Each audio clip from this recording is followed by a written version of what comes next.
Laptop नहीं दे सकता, तो फिर राइट टू एजुकेशन मेरे सामने आज नंगा हुआ है। तो मैं तुझे हाथ जोड़ के विनती करता हूं, अगला जन्म इस भारत भूमि पे मत लेना, क्योंकि यहां लड़कियों का आत्महत्या करनी पड़ती है, कभी लैपटॉप के लिए, कभी बोझ बन के, कभी दहेज के लिए जलाई जाती है, तो कभी बलात्कार किए जाते हैं उस पर। मुझे शर्म आती है करोड़ों जो खर्चा होते हैं पब्लिसिटी पे। मुझे शर्म आती है मंत्रियों के बंगले के रखरखाव पे करोड़ों खर्चा होते हैं। नमस्कार, स्वागत है आपका हिंद वॉइस में। मैं हूं अशोक वानखड़े, लेकर आया हूं आपका अपना साप्ताहिक कार्यक्रम अशोक वानखड़े बोलता है। जैसा मैं हमेशा कहता हूं, बोलता है तो तोलता है, और तोलता है तो फिर कईयों को तकलीफ होती है। लेकिन आज मैं कुछ तोलने के लिए नहीं आया हूं, आज मैं आपकी वो संवेदना को छेड़ने आया हूं जो आज समाज में कहीं दिखाई नहीं देती।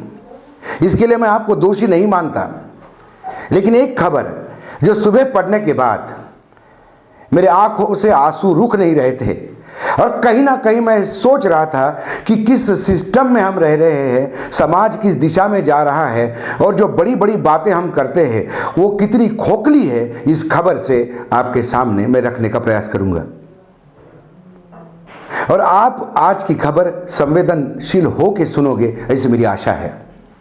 आज पूरा भारतवर्ष 2 महिला विदेशों में कुछ ऊंचाई पाती है, उसके ऊपर अपने आप को गौरवान्वित महसूस करता है। एक है कमला हैरिस, भारतीय मूल की महिला, अमेरिका जैसे बलाढ्य राष्ट्र में उपराष्ट्रपति बनती है। और ऑस्ट्रेलिया की मरिया थट्टील मिस ऑस्ट्रेलिया चुनी गई। वो ऑस्ट्रेलिया की तरफ से विश्व सुंदरी के किताब में हिस्सा लेगी, और वो भी भारतीय मूल की है। हमारे भारतीय जब विदेश में जाके कुछ बनते हैं तो हम उस पर इतराते हैं, लेकिन हमारे भारत में महिलाओं की स्थिति क्या है? यदि मैं आज आपको कुछ कहूं तो जिस खोखलेपन की मैं बात करता हूं, सरकार के खोखले दावों की बात मैं करता हूं, उसमें कहीं ना कहीं आपको सच्चाई मिलेगी। कहानी दिल्ली मुंबई की नहीं है, कहानी तेलंगाना के रंगा रेड्डी जिले के शरद नगर नाम के एक छोटे से गांव की है। ये कहानी ऐश्वर्या रेड्डी की है, 19 साल की वो होनहार लड़की जो अब आज हमारे बीच में नहीं है। 5 तारीख को उसने आत्महत्या कर ली। मैं उसको होनहार इसलिए कहता हूं क्योंकि 12वीं की परीक्षा में उसने 98.5 यानी 99% तक के मार्क्स लिए। और जैसा कि सपना होता है, उसका भी सपना था कि मैं बड़ा होकर कुछ IAS बनूं। इसके लिए उसने दिल्ली का रुख किया, और दिल्ली में भी lady Shri Ram college of women's, जो दिल्ली में सबसे बड़ा कॉलेज है, जहां एडमिशन लेना, जिनकी एडमिशन क्लोज 99 और 100 पे होती है, ऐसे कॉलेज में उसको BSc मैथमेटिक्स ऑनर्स के लिए दाखिला मिला। मां ने अपने गहने बेच के बेटी को दिल्ली भेजा। श्रीनिवास रेड्डी, ऐश्वर्या के पिता, एक स्कूटर मैकेनिक है। रास्ते पे कहीं एक छोटे से दुकान लगा के वो अपना काम करते थे। 99% के मार्क्स के बाद उनका भी सीना चौड़ा हो गया, और पूरे गांव में वो ऐश्वर्या के पिता के नाम से जानने लगे। उनका भी हौसला बढ़ा। उन्होंने, उनके पास सिंगल बेडरूम का फ्लैट था, उसको गिरवी रख के, घर था, सॉरी फ्लैट नहीं घर था, उसको गिरवी रख के 2 लाख रुपए का लोन लेकर उन्होंने एक स्कूटर की एक छोटी दुकान शुरू की, जिस दुकान में वो आधिकारिक रूप से एक स्कूटर रिपेयरिंग का काम कर रहे थे। लेकिन दुर्भाग्य लॉकडाउन हुआ कोरोना के चलते, और उसके बाद दुकान बंद हो गई। ब्याज देना तक मुश्किल हो गया जो कर्ज उन्होंने लिया था। दूसरी ओर एक संघर्ष दिल्ली में चल रहा था ऐश्वर्या का। जब कॉलेज बंद हो गए तो ऐश्वर्या घर आ गई। सामान हॉस्टल में पड़ा हुआ था। घर आने के बाद ऑनलाइन क्लासेस चालू हो गई। ऑनलाइन क्लासेस के लिए उसके पास लैपटॉप नहीं था। उसने पिता से गुहार लगाई कि सेकंड हैंड भी लैपटॉप मिले तो आप यदि मेरे लिए मुहैया करवा सकते हैं, ले सकते हैं हम, तो मैं ढंग से पढ़ पाऊंगी, क्योंकि उस छोटे से मोबाइल में वो ऑनलाइन पढ़ाई नहीं कर पा रही थी। क्लासेस चल रहे थे, वो क्लासेस ठीक से अटेंड नहीं कर पा रही थी, एग्जाम भी सर पे थी। लैपटॉप के लिए पिताजी दिन रात एक प्रयास कर रहे थे, लेकिन दुकानें बंद, दुकान खुली भी तो उतने ग्राहक नहीं, ब्याज का डर सर पे, जो कर्जा लिया वो सर पे, माँ के पास बेचने के लिए गहने नहीं, माँ सिलाई का काम करती है, लेकिन माँ के पास भी काम नहीं क्योंकि दुकानें खुली नहीं थी, तो नए कपड़े सिलेंगे कहाँ से। ऐश्वर्या के संघर्ष की कहानी यहाँ नहीं खत्म होती। ऐश्वर्या की छोटी बहन जो 7वीं क्लास में थी, मात्र 14 साल की वो लड़की, वो वैष्णवी उसका नाम, उसने स्कूल जाना बंद कर दिया। वो स्कूल ड्रॉप आउट हो गई क्योंकि पिताजी ने ये कहा कि बेटा मैं एक ही बेटी को पढ़ा सकता हूँ और उसके खर्चे उठा सकता हूँ। जब बड़ी बेटी पढ़ेगी, कुछ हम बड़े बनेंगे, हम कुछ हम नई जिंदगी शुरू करेंगे, तो बेटा वो तब देखेंगे क्या कर सकते हैं। वैष्णवी ने भी अपने बड़ी बहन के लिए त्याग किया। ये तमाम बातें चली रही थी, लैपटॉप का संघर्ष चल रहा था। ऐश्वर्या को ministry of science and technology की तरफ से इंस्पायर प्रोजेक्ट के तहत स्कॉलरशिप मिली थी। स्कॉलरशिप के रूल ये है कि अप्लाई करने के बाद 45 दिन के अंदर पैसा मिल जाना चाहिए, लेकिन अप्लाई किए महीनों हो गए थे। जब उसने पत्र लिखा, मेल किया कि मेरे स्कॉलरशिप का क्या, तो उसको यह बताया गया कि थोड़ा टाइम लगेगा, दिसंबर के बाद शायद पैसा मिलेगा। वहां भी हताशा। इतने में कॉलेज से एसएमएस पे, व्हाट्सएप पे एसएमएस आता है, मैसेज आता है कि आप हॉस्टल खाली करिए अक्टूबर में। वो कहती है कि नवंबर 7 तक की मुझे टाइम दे दीजिए तो मैं हॉस्टल खाली करूं, क्योंकि कॉलेज का रूल है कि फर्स्ट ईयर के स्टूडेंट को ही हॉस्टल मिलता है, सेकंड ईयर में बाहर व्यवस्था करनी पड़ती है। बाहर पीजी लेना दिल्ली जैसे जगह पे, इसका मतलब 15,000 रुपये के आसपास का खर्चा। ये जब लैपटॉप का जुगाड़ नहीं, दिल्ली आने के लिए जब टिकट का जुगाड़ नहीं हो रहा था, तो 15,000 का जुगाड़ कहाँ से होगा पहले महीने का, एक महीने का। ये तमाम समस्याएं उसको घिरे हुए थी। वो अपने दोस्तों से, अपने बाकी सहपाठियों से बात कर रही थी। बात करने के बाद उसको देख रही थी कि वो सब लोग तरक्की को अपने क्लासेस अटेंड कर रहे हैं, पढ़ाई कर रहे हैं, एग्ज़ाम की तैयारी कर रहे हैं। उसको डर था कि कहीं मैं एग्ज़ाम में फेल भी ना हो जाऊं, क्योंकि एग्ज़ाम दूं तो कैसे दूं ऑनलाइन। इसी बीच जब सब दूर उसने दरवाजे बंद होते हुए देखे, तो उसने सोनू सूद नाम के एक्टर को जो कई लोगों की मदद कर चुका है लॉकडाउन में, उनको भी मेल डाला कि यदि आप मुझे लैपटॉप सेकंड हैंड भी मुहैया करवाएंगे तो मैं पढ़ाई कर पाऊंगी। उसने अपने क्रेडेंशियल्स दिए कि मैं यहाँ पढ़ रही हूँ, ये मेरे मार्क्स थे, मैं ये करना चाहती हूँ। लेकिन सोनू सूद के पास भी वो शायद ईमेल नहीं पहुँचा, क्योंकि यदि पहुँचा होता तो सोनू सूद वो नहीं करते, ऐसा मैं नहीं मानता।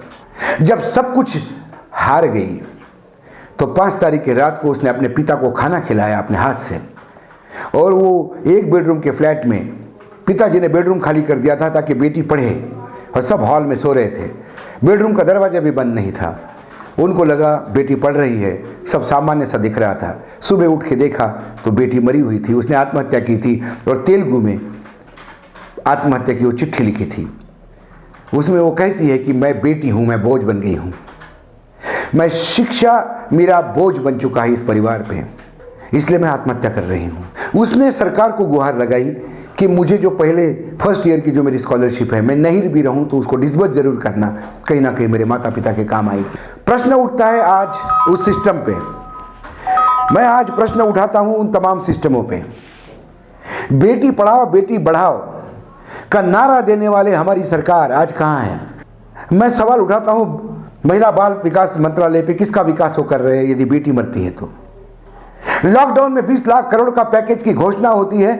आज मैं सवाल उठाता हूं उस पैकेज पे क्यों श्रीनिवास रेड्डी को पैसा नहीं मिलता? तेलंगाना के मुख्यमंत्री अपने बेटी को सांसद बनाने के लिए चुनाव लड़वाते हैं, लेकिन एक बेटी को दूसरे लैपटॉप मुहैया नहीं करवाते। आज उस आत्महत्या पे मैं सवाल उठाता हूं। आज मैं इंक्वायरी चाहता हूं उस आत्महत्या पे।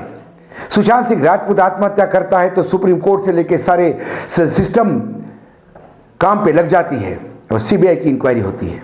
आज मैं सीबीआई की इंक्वायरी मांगता हूं। आज मैं उस जुडिशियल सिस्टम को बोलता हूं कि सुशांत सिंह राजपूत की आत्महत्या को यदि आप इतना बड़ा मामला मानते हैं तो आज ऐश्वर्या की आत्महत्या के नाम पे आपके कानों पे जू भी नहीं रेंगती है क्यों? सवाल सिस्टम पे उठते हैं। कौन दोषी है उसकी आत्महत्या के लिए? आज मैं इस पे नहीं इतराऊंगा कि मैं पाकिस्तान में एयर स्ट्राइक करता हूं। आज मैं इस पे भी नहीं इतराऊंगा कि आज मैं मंगलयान भेजता हूं। मैं आज इस पे इतराऊंगा नहीं कि पीपीई किट में हम बहुत बड़ा काम कर रहे हैं और आत्मनिर्भर हो गए। आज मैं इसमें भी इतराऊंगा नहीं कि मैं चाइना को आंखें दिखाता हूं। आज मैं इसमें नहीं इतराता कि मेरे प्रधानमंत्री मुझे कहते हैं कि मैं 3 ट्रिलियन की मैं इकोनॉमी बनाने जा रहा हूं। आज मैं बुलेट ट्रेन पे नहीं इतराता। आज मैं विकास के उन तमाम खोखले आंकड़ों पे नहीं इतराता, क्योंकि यदि मेरे यहां मैं ऐश्वर्या को लैपटॉप नहीं दे सकता तो फिर राइट टू एजुकेशन मेरे सामने आज नंगा हुआ है। धज्जियां उड़ती है उस एक्ट की जिसका इंफ्रास्ट्रक्चर आपके पास नहीं है। वो अधिकार किस मुंह से देते हैं आप? ये सवाल उठेंगे। आज समाज पे भी सवाल उठाता हूं। करोड़ों रुपए मंदिर में दान करते हैं, मस्जिद पे चढ़ते हैं, चर्च में चढ़ते हैं, गुरुद्वारे में करोड़ों का लंगर चढ़ता है, बंटता है। क्या समाज में यह जरूरी है?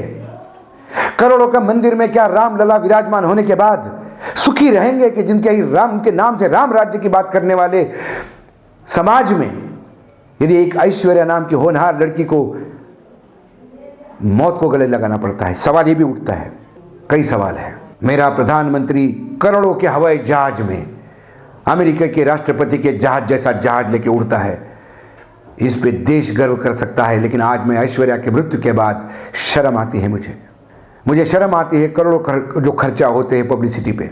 मुझे शर्म आती है मंत्रियों के बंगले के रखरखाव पे करोड़ों खर्चा होते हैं। शर्म मुझे अपने आप पे भी आती है, क्योंकि मैं भी इसी देश का नागरिक हूं। ऐश्वर्या आखिरी लिखती है अपने चिट्ठी में कि मैं बुरी लड़की हूं, मैं बुरी लड़की साबित हो गई पापा, मुझे माफ करना। ऐश्वर्या जहां भी हो, यदि सुन रही हो तो मैं आपको हिंद वॉइस के माध्यम से बताना चाहता हूं, बेटा तू गलत नहीं, तू सही है। गलत हम हैं, गलत हमारी सिस्टम है, गलत हमारी सरकारें हैं, गलत हमारा समाज है, गलत हमारे नेता है। यदि तुम हिंदू हो, मैं भी हिंदू हूं, यदि पुनर्जन्म में विश्वास में रखता हूं, तो मैं तुझे हाथ जोड़ के विनती करता हूं, अगला जन्म इस भारत भूमि पे मत लेना, क्योंकि यहां लड़कियों का आत्महत्या करनी पड़ती है, कभी लैपटॉप के लिए, कभी बोझ बन के, कभी दहेज के लिए जलाई जाती है, तो कभी बलात्कार किए जाते हैं उस पर। बेटी यहां मत आना, कहीं भी जाना, भारत से ज्यादा बुरी स्थिति तुम्हें नहीं मिलेगी। आज ये सवाल मैं सबको छोड़ के जा रहा हूं। ऐश्वर्या को हम वापस नहीं ला सकते, लेकिन आप जहां रहते हैं आसपास कई ऐश्वर्या होगी, ढूंढिए, मदद करिए। यदि एक भी ऐश्वर्या की मदद की तो मुझे लगेगा हिंद वॉइस का आज का मेरा ये बीच में आना और आपको कुछ कहना सार्थक हो गया। संवेदनशील मत होइए, संवेदना लाइए। बेटी आपके भी घर में है, बेटी मेरे भी घर में है, और ये पैसों का फेर बता नहीं सकते। मैंने करोड़पतियों को भिखारी होते हुए देखा, भिखारियों को करोड़पति होते हुए देखा। कल ऐसा समय हमारे पास आए तो सिर्फ पुण्य काम आएगा, जो अच्छा काम समाज के लिए करता है वही साथ खड़ा होगा। आज की ये खबर आपके सामने लाने के लिए सिर्फ मकसद ये था कि ऐश्वर्या को अब आत्महत्या करने मत दीजिए। ऐश्वर्या एक सिंबॉलिक नाम है अब, क्योंकि वो तो नहीं रही। मैं आशा करता हूं श्रीनिवास रेड्डी हिम्मत नहीं हारेंगे। छोटी बेटी उनकी पढ़ेगी और अपने बड़े बहन की और अपने भाइयों, अपने पिता की वो तमाम इच्छाओं की पूर्ति करेगी। मैं एक पत्रकार हूं, मेरा काम आपके तक समाज में जो घट रहा है वो लाने का प्रयास करता हूं। हम उस मीडिया के साथ नहीं हैं जो सुबह से शाम तक चाइना में क्या हुआ, बिहार में क्या होगा, और मेरा मालिक जेल में है तो उसको निकाला जाए, ऐसा आंदोलन चलाने वाला पत्रकार मैं नहीं हूं। मुझे माफ कीजिएगा। आपको लगता होगा कि मैं जरूरत से ज़्यादा उद्बोधन कर रहा हूं, क्योंकि आज सुबह मेरे आंखों में से पानी बहा है। मुझे लगा कि मेरे कुछ दर्शक भी ऐसे होंगे कि मेरे जैसा थोड़ा संवेदनशील दिल होगा। मैं तो मेरे आसपास कोई ऐश्वर्या नहीं होगी, इसका पूरा प्रयास करूंगा, आप भी करिएगा, यही गुजारिश आपको। फिर बहुत जल्दी मिलूंगा, क्योंकि बिहार के नतीजे में आने हैं, बात उस पर भी करनी होगी। लेकिन आज बीच में मैं आपके बीच आया हूं। मैं हमेशा कहता हूं अशोक वानखेड़े बोलता है तो तोलता है, आज बोलता है तो तोलने नहीं, कुछ गुजारिश करने आया हूं हिंद वॉइस की तरफ से, मेरे तरफ से और समाज के अच्छे लोगों की तरफ से। मेरी गुजारिश को यदि आपने एक्सेप्ट कर लिया तो मुझे बहुत अच्छा लगेगा। आज धन्यवाद यहीं पर, लेकिन देखते रहिएगा हिंद वॉइस।